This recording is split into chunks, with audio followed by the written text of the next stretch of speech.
देखिए, कल ट्रेन आई थी सिकंदराबाद से दरभंगा 1:18 पर। वहीं पार्सल जो वहाँ से सप्लाई हुआ था, वो पार्सल जब अनलोड हो रहा था तो एक जूट भरे बैग में काफ़ी कपड़े भरे हैं। उन कपड़ों को जब उतारा जा रहा तो वो ज़मीन पर ज़ोर से रखा था, अंदर से एक ब्लास्ट हुआ और आग लग गया, उसमें कपड़ों में आग लग गया। और उसके बाद जब सब लोगों ने जाकर देखा तो कपड़े जले हुए थे और एक शीशे में कुछ ऐसा लिक्विड था जिससे लगा कि आग लगा हुआ है। जो विस्फोट हुआ बहुत ज़्यादा नहीं था, क्योंकि फिर वो जो बंडल है बिल्कुल वैसा ही है, केवल उसके कपड़ों में आग लगी हुई है। तो ये देखने वाली बात होगी कि फिर वो जो विस्फोट हुआ किस कारण हुआ। कोई एक्सप्लोसिव कोई केमिकल ऐसा था जो पटकने से आग पकड़ लिया, या कोई एक्सप्लोसिव उसमें यूज़ किया गया था।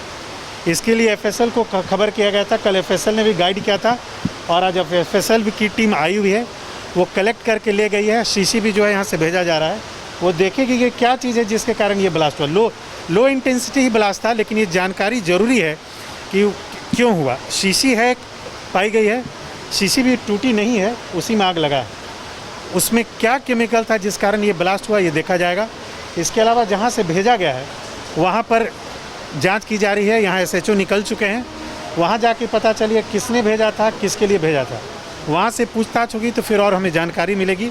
तो प्रिलिमिनरी लेवल में जानकारी इतनी है, जब जांच हो जाएगी उसकी और हैदराबाद से पता चलेगा तो फिर हम आगे कुछ और इसमें बता पाएंगे। पूर्व में भी आतंकी मॉड्यूल रहा, मैं जानता हूँ आपको था, पूर्व में रहा है दरभंगा में आएंगे, इसलिए ये ब्लास्ट बहुत छोटा सा है। कपड़े में आग लगी, छोटी सी शीशी है, वो नॉर्मल भी केमिकल हो सकती है, कुछ और सकती है, लेकिन पूर्व में रहा है। और ऐसे भी ब्लास्ट हो जाना ऐसा जहाँ दरभंगा में पहले भी 1-2 केसेस हुए हैं, इसीलिए हम लोगों ने इसे बहुत सीरियसली लिया हुआ है। यहाँ पर एफएसएल की टीम आई गई है, एटीएस की भी टीम आई होगी। यहाँ पर एसपी रेलवेज आए हुए थे, एसआरपी थे, मैं स्वयं यहाँ पर आया हूँ।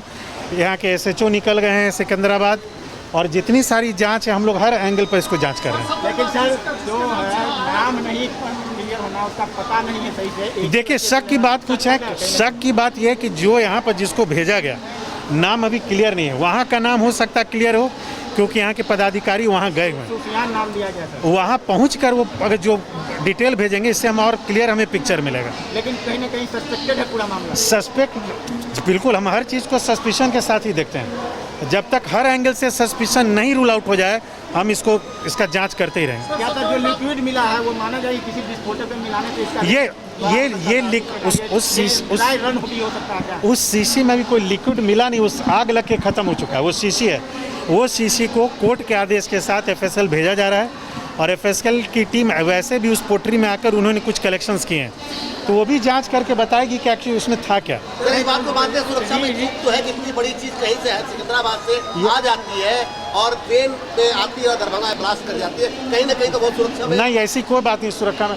आप वो पोटरी देखिए, उसके अंदर एक छोटी सी शीशी है। अगर कोई भी अगर मंगाना चाहे तो इस तरह से मंगा सकता है। देखिए, बड़ा चीज़ मंगा इस तरह से नहीं मंगा सकेगा। एक इतनी छोटी सी शीशी है, और ये पहले जांच होकर पता चले कि एक्चुअली था क्या वो। क्योंकि अगर ब्लास्ट होता तो वो पोटली अभी इंटैक्ट नहीं रहती, वो पोटली पूरी इंटैक्ट। सर ये माना जाए कि ये किसी आतंकी संगठन का ड्राई रन भी हो सकता है क्या? मैं किसी चीज़ को क्या बोल दूँ, मैंने कहा कि जांच प्रिलिमिनरी स्टेज में। सर जो व्यक्ति का नाम अंकित है, जो व्यक्ति या उसका जो मोबाइल नंबर है, वो सारा क्या फर्जी है या? ये जांच की जा रही है, मैंने कहा ना जांच की जा रही है, टीम गई है, जांच के बाद हम लोग बता पाएंगे। आइडेंटिफाई नहीं हुआ अभी वहाँ पर यहाँ के व्यक्ति में कोई एड्रेस नहीं होता, एक बिल्टी नंबर होता है, वो होता है।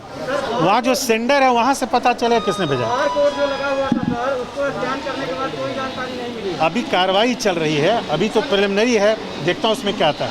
मोबाइल नंबर अंकित के ऊपर जब फोन किया जाता है तो वो बताता है कि मेरा ये नंबर मैं जानता हूँ, नहीं वो बता रहा है कि मेरा इससे कुछ लेना देना नहीं।